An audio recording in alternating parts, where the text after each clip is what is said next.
말씀을 시작하기 전에 어저께 어떤 분들이 그 아파트가 어떻게 됐는지 많은 분들이 물으셨는데 그래서 잠깐 설명을 안 드리면 계속 궁금해하실 것 같아서 설명을 좀 드려야 될 것 같습니다. 그때 팔리지 않은 아파트는 제 첫 번째 임지인 이제 원당교회에서 팔렸어요. 당시 원당교회는 교회 차도 없었고요. 부임하자마자 교회를 이전해야 되는 어떤 상황이었고 교회 재정이 완전히 마이너스 상황이어서 사택이 단전 단수, 그다음에 가스도 단전한다는 그런 통보를 받았고요. 교회도 그런 세 가지의 통보를 받으면서 몇 개월씩 다 이제 밀려 있는 상황이었고 그런 상태였는데 하나님께서 그 아파트를 그때 팔게 하셔서 교회에 필요한 곳에 쓸 수 있도록 해주셨고 또 아이들 학교도 보낼 수 있도록 그렇게 해주셔서 너무나 감사한 일이었습니다. 그래서 아파트가 지금까지 보유하고 있으면 얼마나 올랐는지 되게 많은 분들 궁금해하시는데 그럴 필요 없습니다. 이제 오늘은 지금까지 이야기한 것들의 기초가 될 수 있는 어떻게 본다면 우리 모두에게 꼭 필요한 그런 기별이라고 할 수 있는 십자가의 이야기를 좀 나누고자 합니다. 구원의 기초, 믿음의 기초. 우리가 어려운 순간마다 지나갈 때마다 십자가를 생각하면서 모든 그리스도인들은 그걸 견딘다고 합니다. 그래서 오늘 그 이야기를 마지막 말씀으로 여러분들에게 드리고 오늘 또 이 한 주간의 집회를 좀 마칠까 합니다. 먼저 그 십자가의 사건이 벌어진 그날 상황을 좀 잠깐 이야기해 드리면 때는 서기 31년 어느 봄날입니다. 빌라도의 법정에서 33세라는 청년에 대한 사형 집행 허가가 떨어지는데 이때 시간이 오전 한 8시쯤 된다고 추정을 합니다. 그리고 사형 집행 형장인 골고다 언덕으로 이 예수라는 청년이 이동하게 되는데 그날 이 이야기가 순식간에 예루살렘 일대에 쫙 퍼지면서요. 이분이 이제 왕으로 등극한다고 하는 그런 이야기들을 바로 직전까지 들었기 때문에 사람들이 너무너무 놀래서 다 몰려 나옵니다.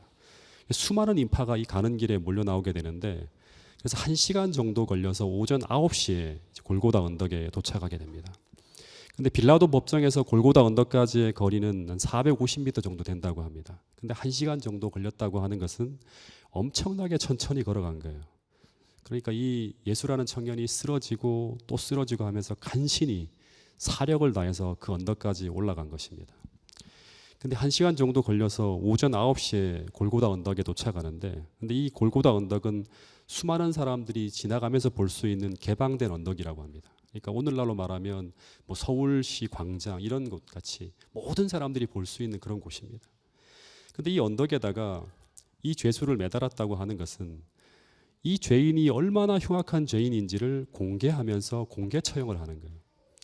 근데 이 언덕에서 이 로마 병사들이 제일 먼저 한 일이 성경에 기록되어졌는데 그게 뭔가 하면 예수라는 청년의 옷을 완전히 발가벗기는 거예요. 가장 수치스럽게 만드는 거예요. 속옷까지 다 벗기는 거예요.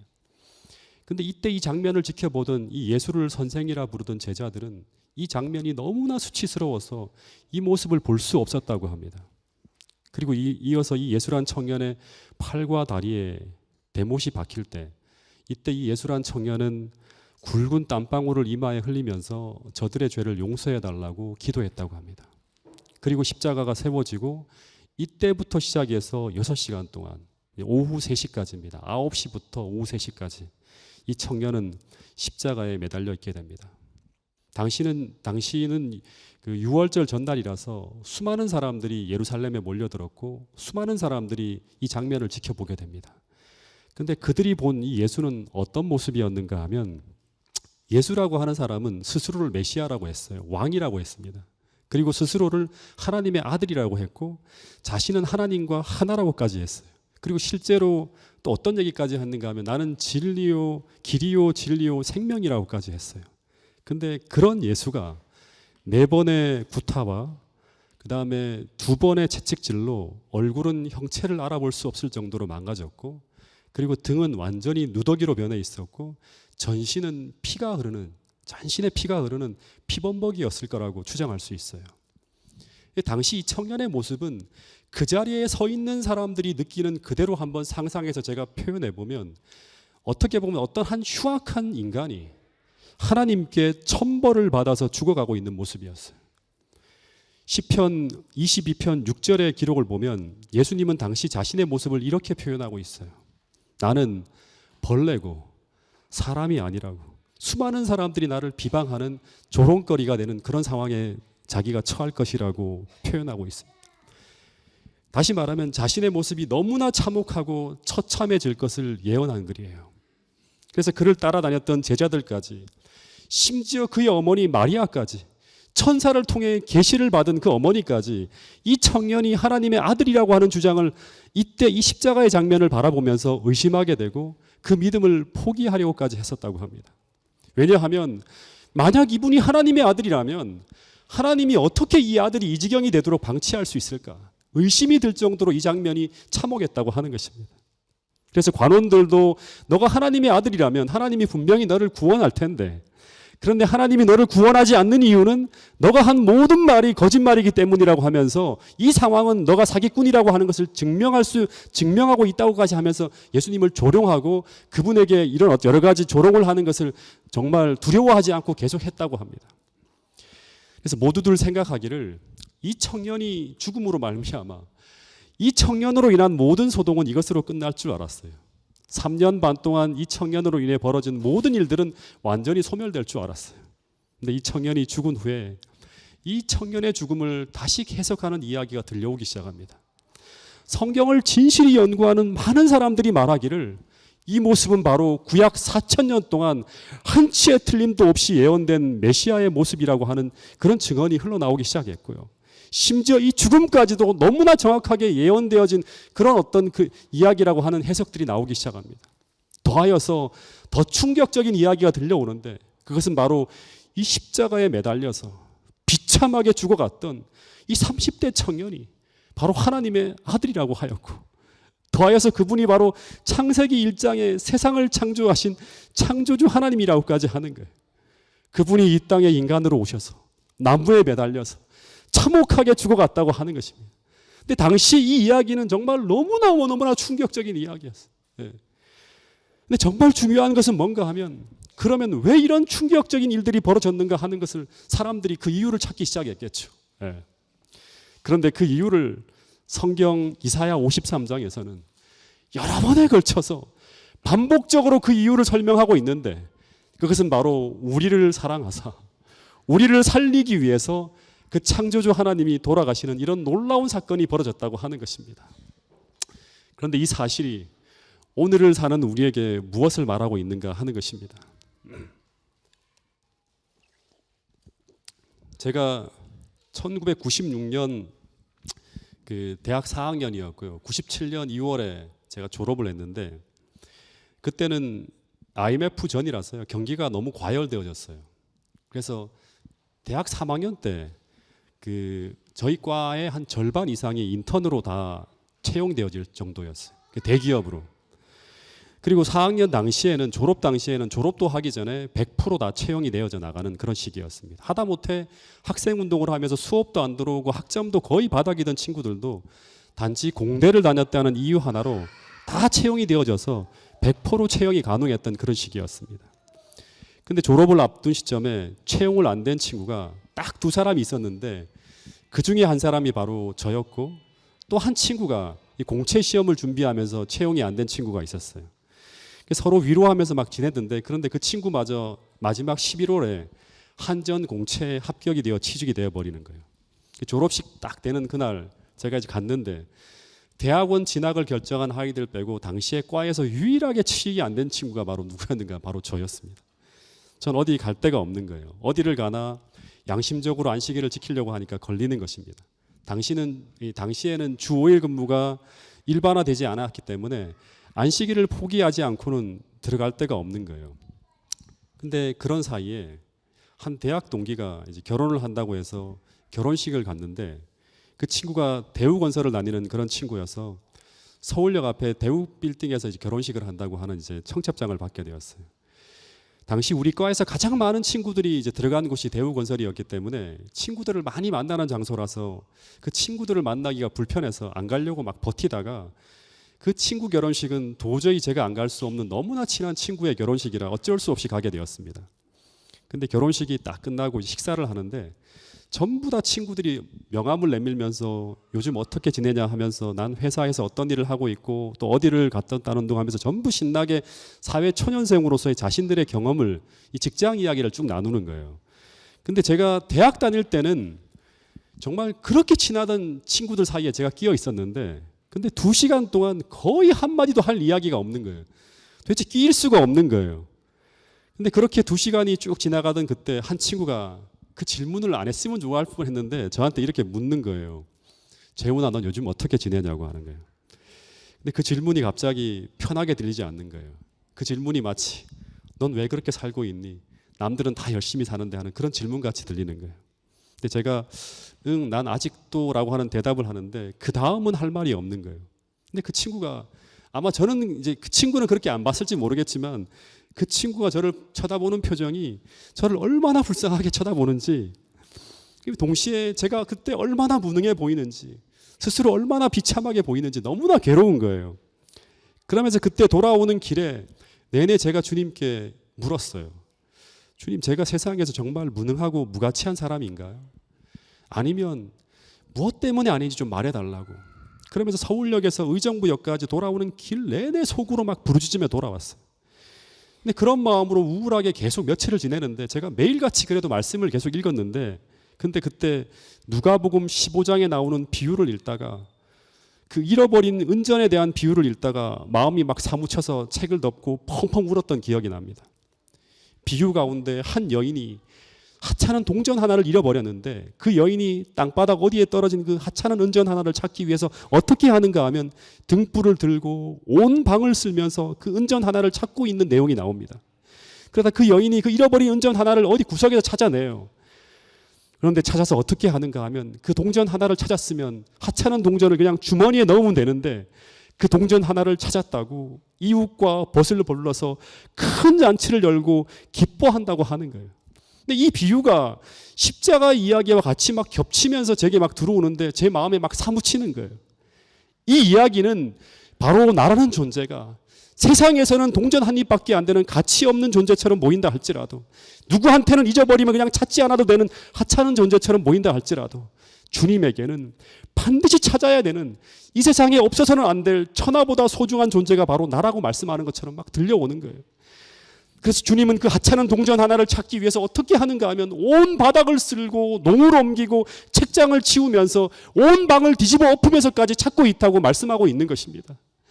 그런데 우주에 동전 하나 같은 나 하나를 찾기 위해서 온 우주를 뒤집어 엎는 사건이 바로 무슨 사건인가 하면 창조주 하나님이 인간이 되어 돌아가시는 사건인 십자가라고 성경은 이야기하고 있는 것입니다. 여러분, 그래서 십자가 사건을 통해서 우리가 들어야 할 첫 번째 메시지는 무엇인가 하면 우리 하나의 가치가 천하보다 귀하다고 하는 것입니다. 그것을 우리에게 알려주시기 위해 주님은 십자가상에서 마치 나의 부모님처럼 이런 말씀을 하고 있는 거예요. 잃어버린 너를 찾기 위해서, 죽어가는 나를 살리기 위해서 온 우주보다 귀한 하나님의 아들의 생명이 나를 대신해서 죽어가고 있다고 십자가는 이야기하고 있는 것입니다. 여러분, 그래서 하나님은 오늘 우리는 모두가 2000년 전에 벌어진 그 십자가 사건을 통해서 그 하늘에서 나를 위해 어떤 일이 일어나는지를, 나를 위해 얼마나 큰 희생이 치러졌는지를 꼭 알기를 소망한다고 주님은 오늘 우리 모두에게 말씀하고 있는 것입니다. 여러분, 내가 얼마나 사랑을 받고 있는 사람인지, 나의 존재 가치를 이 세상에서 벌어지는 상황을 통해서가 아니라 꼭 십자가를 통해 확인하게 되기를 바라신다고 주님은 오늘 저를 통해서 우리 모두에게 말씀하고 있습니다. 여러분, 이 안식일 십자가를 통해서 내가 얼마나 큰 사랑을 받은 존재이고 내가 얼마나 존귀한 존재인지, 나의 존재 가치를 다시 한번 십자가를 통해서 꼭 확인할 수 있는 온양교회 모든 성도님들이 될 수 있기를 간절히 바라겠습니다.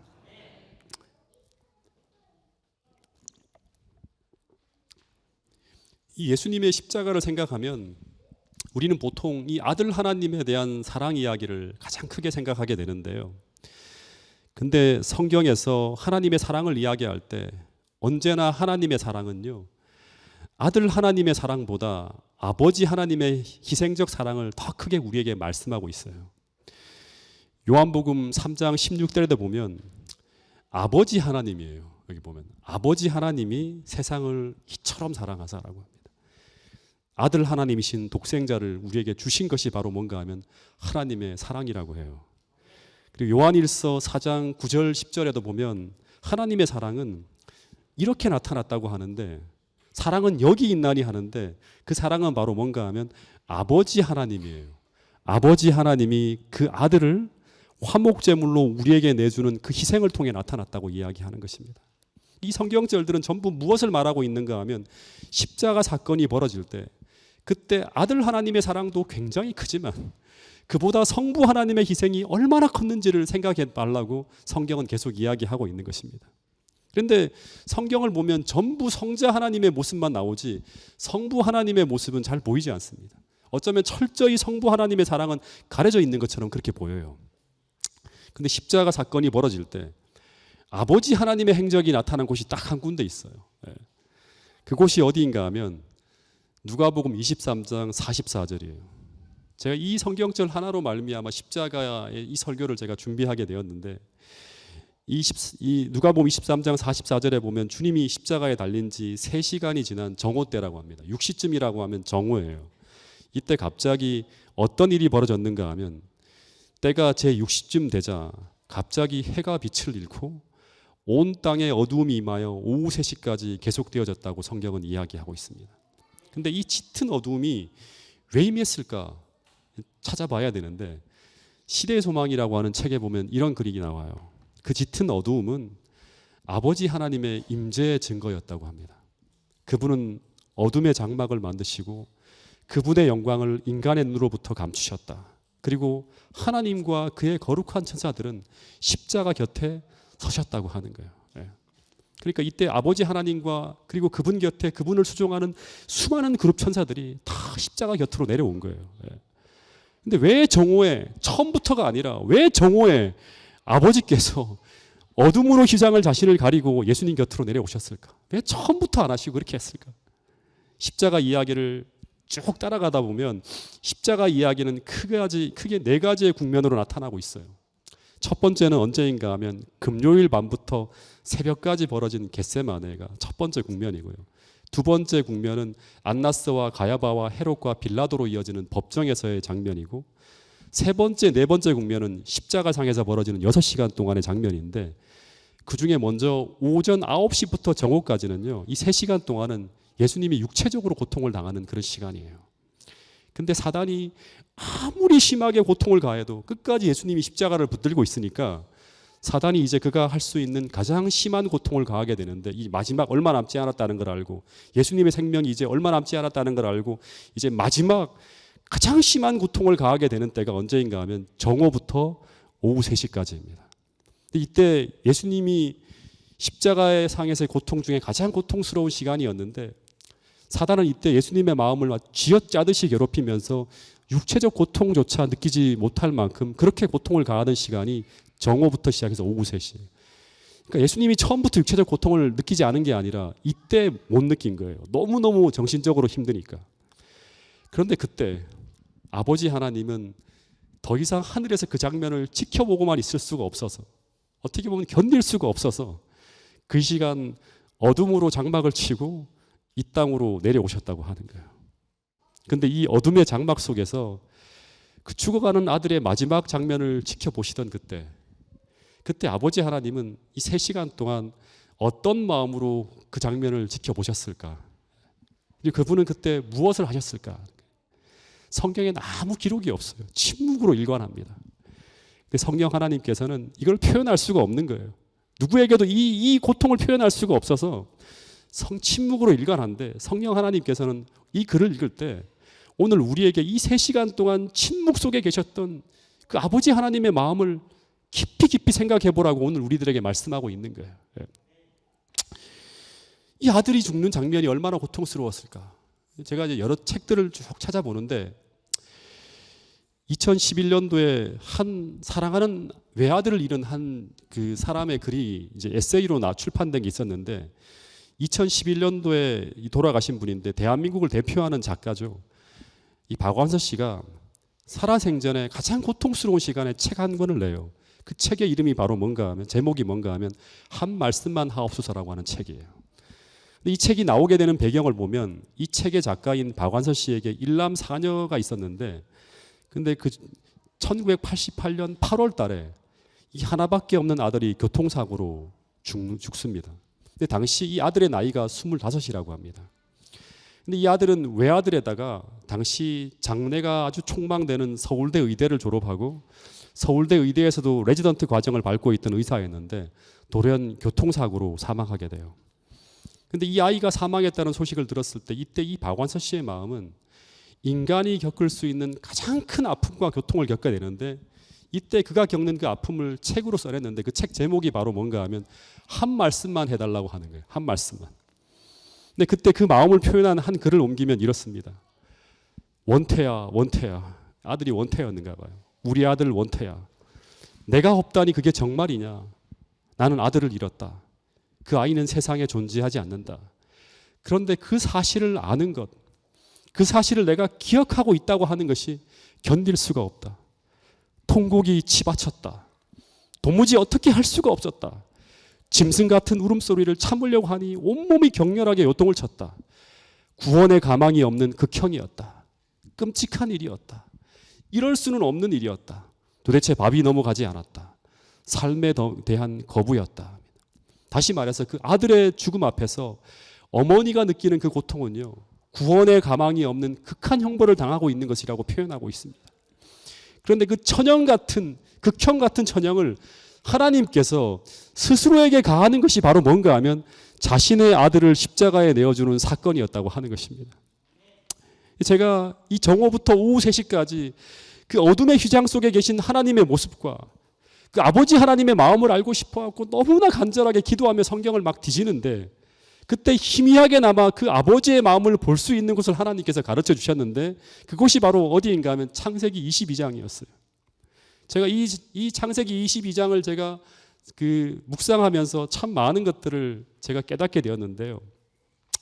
이 창세기 22장에 보면 그 시작이 하나님께서 아브라함에게 모리아산으로 가라고 하는 그 명령에서부터 시작되어집니다. 근데 이 모리아산은 어디인가 하면 예수님이 돌아가시는 장소예요. 역대하 3장 1절에 보면 이 솔로몬이 예루살렘 모리아산에 여호와 전을 건축하기를 시작하니 하는 글이 나오는데, 이 모리아산은 예루살렘 성전이 건축된 장소죠. 그러니까 이 성전에서 불과 얼마 안 떨어진 장소에서 예수님이 돌아가셔요. 골고다 언덕은 바로 성전 옆에 있는 언덕이에요. 그러니까 모리아산을 골고다 언덕으로 보기도 합니다. 근데 아브라함은 이상하게 이해할 수 없는 명령을 받아요. 자신의 아들을 자신의 손으로 죽이라고 하는 이상한 명령을 받고 3일 길을 걸어서 모리아산으로 걸어갑니다. 근데 아브라함이 걸어간 이 3일간의 시간은요, 아버지 하나님이, 아들 하나님이 죽어가는 그 고통을 바라보는 아버지 하나님의 마음을 아브라함을 통해 생각할 수 있는 시간이에요.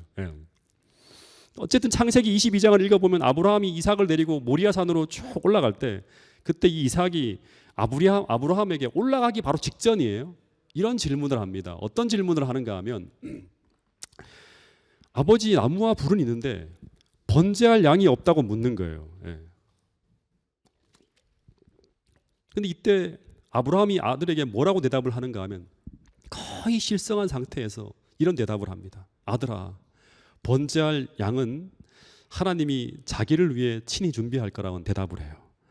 근데 이 말을 했다고 하는 것은 아브라함이 이 브엘세바에서부터 시작해서 모리아산까지 3일 동안 계속 걸어오면서 하나님께 이런 기도를 했을 거예요. 아버지, 제발 내 사랑하는 이삭을 대신할 그 번제를 드릴 어린 양을 준비해 달라고 계속 기도하며 걸어온 거예요. 즉 이 말은 이 귀한 아들을 하나님 제발 구해달라고, 끊임없이 아들을 살려달라고 기도하며 걸어온 거예요. 근데 이 마음이 누구의 마음인가 하면, 누구의 마음이다? 아버지의 마음이에요. 아버지 하나님의 마음이었다고 하는 거예요. 근데 아버지의 마음이 이런 마음이었는데, 근데 그 아들 예수님이 골고다 언덕으로 올라가기 전, 모리아산으로 올라가기 직전 똑같이 겟세마네에서 이런 기도를 합니다. 아버지, 할만하시거든 이 잔을 내게서 지나가게 해달라고 3번씩이나 아버지 하나님께 기도를 해요. 근데 그때마다 아버지 하나님은 침묵했다고 하는 거예요. 근데 이 침묵이 얼마나 어려웠을까? 한 번이 아니라 2번, 3번씩이나 올라오는 거예요. 여러분, 이때 아버지 하나님이 어떤 마음으로 침묵하셨을까요? 아버지는 너무나 아들을 살리고 싶은데 그 아들을 살릴 방법이 있는데 그것을 사용할 수가 없는 거예요. 그때 이 아버지 마음이 어떤 마음이었을까를 하나님은 생각해 보라고 계속 우리에게 던지고 있는 거예요. 어쨌든 아브라함이 그 모리아산 꼭대기까지 이삭과 함께 끝까지 순종하며 올라갑니다. 그리고 제단 위에 나무를 쌓고 그리고 번제하기 위한 모든 준비를 마친 후에 그때까지 계속 번제할 양을 찾고 있는 이삭에게 떨리는 목소리로 여행의 목적을 공개했다고 합니다. 그리고 아버지는 그 아들을 죽이기 위해서 이제 결박하기 위해 다가갈 때 그때 아들은 살려달라고 애원하는 것이 아니라 어떻게 하는가 하면 예수님과 똑같아요. 보수장으로 끌려가는 어린 양처럼 저항하지 않고 조용히 결박을 당했다고 합니다. 여러분, 그런데 그때 그 모리아산 꼭대기에서 아브라함이 아들을 죽이기 위해 결박할 때 어떤 마음으로 결박했을까요? 그리고 이제 사랑하는 아들을 자신의 손으로, 그 아버지의 손으로 아들을 죽여야 하는데 그런데 그 일을 어떻게 감당했을까요? 아마 아브라함은 자신의 온 마음과 온 본성이 온 마음으로 거부하는 그 고통스러운 일을 행하려고 할 때 아마 통곡하면서 펑펑 울었을 거예요. 아마 이렇게 소리를 질렀을 거예요. 하나님, 어떻게 내가 내 손으로 내 사랑하는 이 아들을 죽일 수 있냐고, 어떻게 내가 이 일을 행할 수 있냐고 하면서 막 부르짖었을 거예요. 그러면서 그 칼을 들어서 아들의 심장을 향해서 손을 내리치려고 했을 때, 근데 그때 성경에 보면 하나님은 그 아브라함의 손을 붙드셨다고 합니다. 여러분, 성경에 기록은 없지만 아마 그때 그 아버지 하나님께서 아브라함의 손을 붙들면서 이런 말씀을 하시지 않았을까 하는 생각을 저는 해보게 되었습니다. 어떤 말씀인가 하면, 그런데 아브라함아, 이 일은 미래에 내가 할 일이다. 나도 너처럼 내 사랑하는 아들을 내 손으로 죽이게 된다고. 그런데 이 일은 내 마음과 내 본성이 너처럼 온 마음으로 거부하는 너무나 고통스러운 일이었다. 그러나 내가 이 일을 할 수 있었던 이유는 하나밖에 없다고 하는 거예요. 나는 이게 너무너무 고통스럽지만 너가 내 아들, 내 독자를 그렇게 사랑하는 것처럼 나도 내 아들을 그렇게 사랑하기 때문에 할 수 없는 그런 일이지만, 내가 그런데 이 일을 할 수 있었던 이유는 바로 뭔가 하면 단 하나의 이유 때문에 그렇게 했다고 하는 것입니다. 그것은 바로 우리를 사랑하사 우리를 살리기 위해 그 일을 했다고 하는 것입니다. 여러분, 하나님께서 이 일을 행할 때 어떤 마음으로 그 아들을 우리에게 내주셨는지 그 사실을 느낄 수 있을 만큼 성경을 통해서 하나님께서는 우리가 느끼기를 바란다고 말씀하고 있는 것입니다. 여러분, 정오부터 오후 3시까지 시대의 소망에 보면 예수님은 가장 극심한 고통 속에서 숨을 헐떡이며 돌아가시기 직전까지 아버지를 계속 찾고 있었습니다. 근데 아버지는 3시간 동안 그 아들 가장 가까이에 다가오셨지만 그러나 끝끝내 아들의 부르짖음에 응답하지 않고 침묵하셨다고 합니다. 그래서 예수님의 마지막 외침이 바로 무엇이었는가 하면 바로 엘리 엘리 라마 사박다니, 다시 말하면 나의 하나님 나의 하나님 어찌하여 나를 버리셨나이까라는 외침이 터져 나오게 되는 것입니다. 여러분, 하나님께서 이 아들을 구원하지 않고 끝까지 아들의 죽음을 지켜보셨던 이 참음의 이유는 또다시 말하지만 그 아들을 살리면 우리가 살 수 없기 때문이라고 합니다. 그래서 하나님은 요한복음 3장 16절에서 절기와도 같이 오늘 우리에게 이런 말씀을 하고 있습니다. 이 말씀을 같이 한번 읽어보겠습니다. 요한복음 3장 16절 말씀입니다. 시작.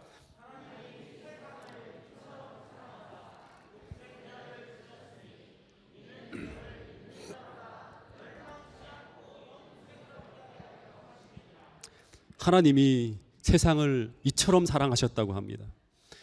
그래서 독생자를 우리를 위해 내어주셨다고 합니다. 여러분, 이 성경절이 하나님의 사랑으로 우리 마음속에 깊이 다가와서 하나님을 정말 사랑하는 사람으로 거듭날 수 있게 되기를 간절히 바라겠습니다.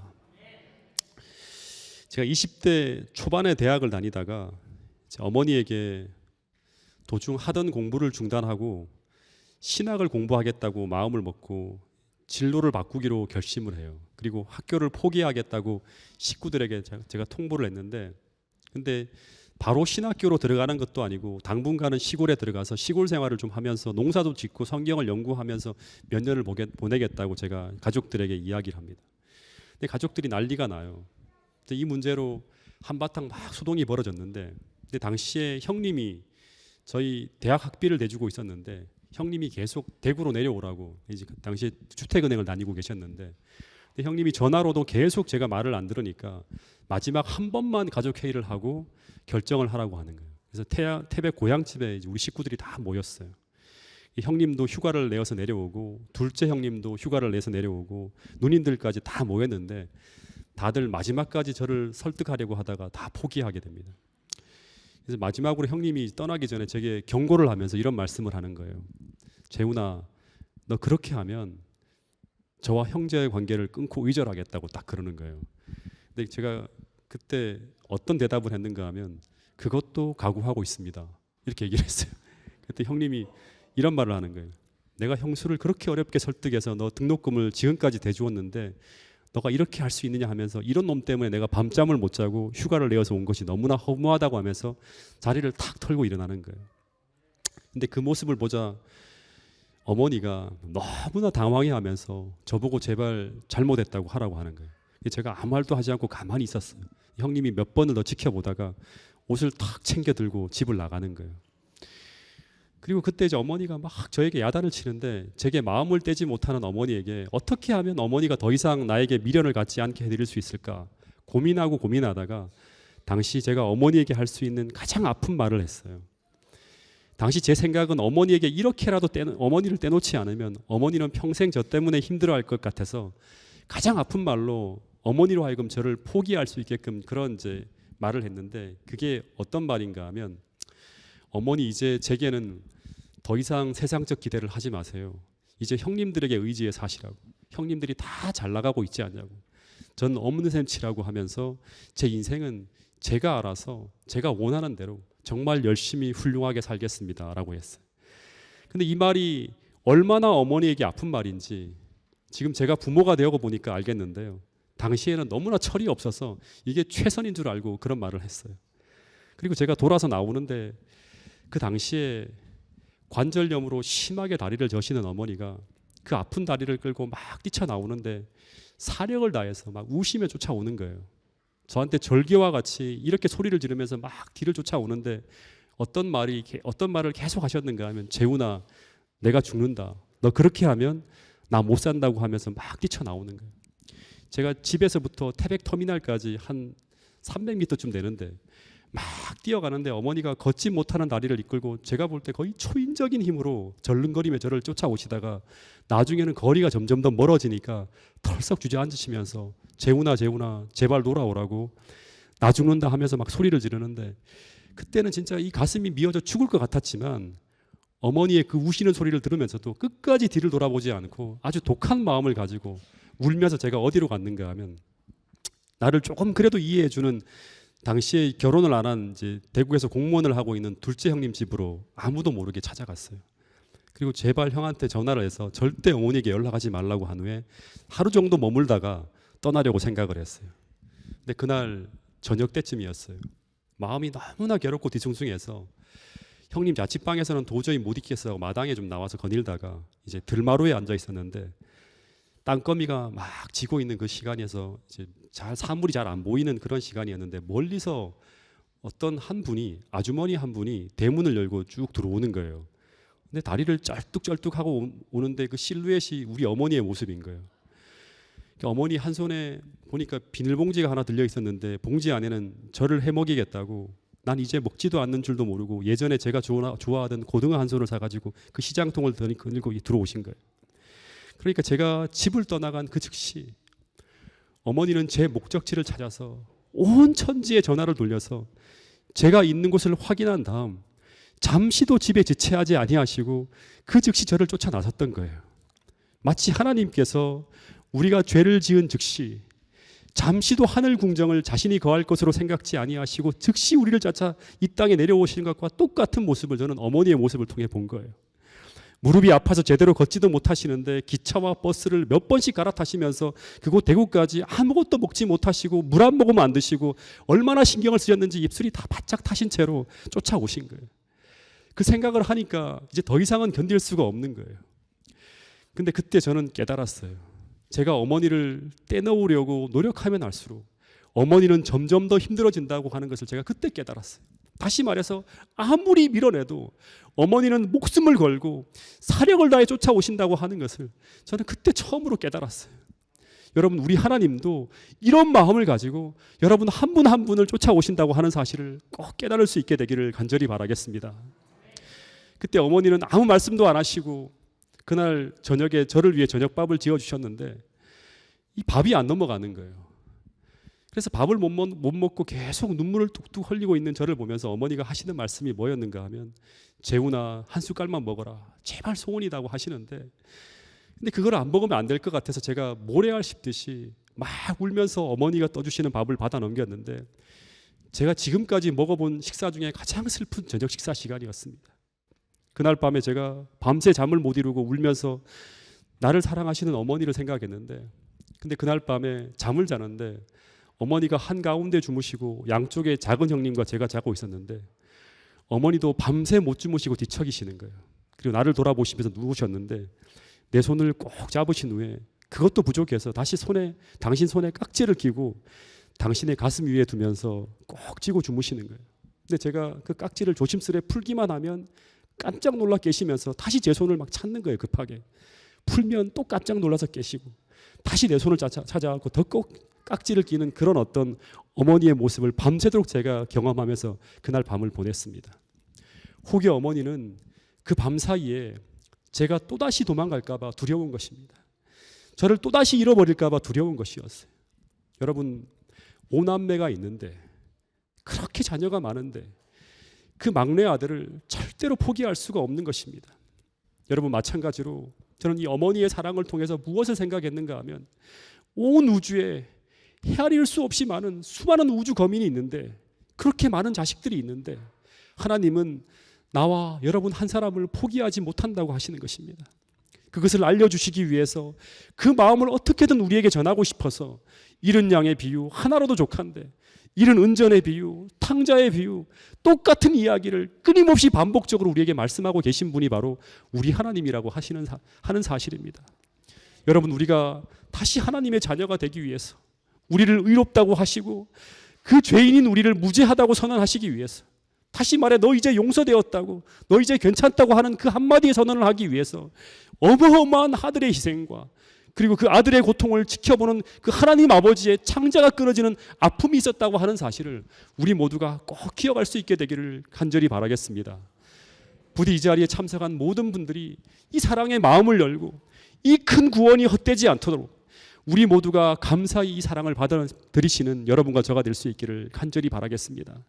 그리고 이 평생 이 큰 구원을 감사히 여기며 이 하나님을 의지해 살아가기로 결심하는 여러분과 저가 될 수 있기를 간절히 바라면서 오늘 말씀을 줄이도록 하겠습니다.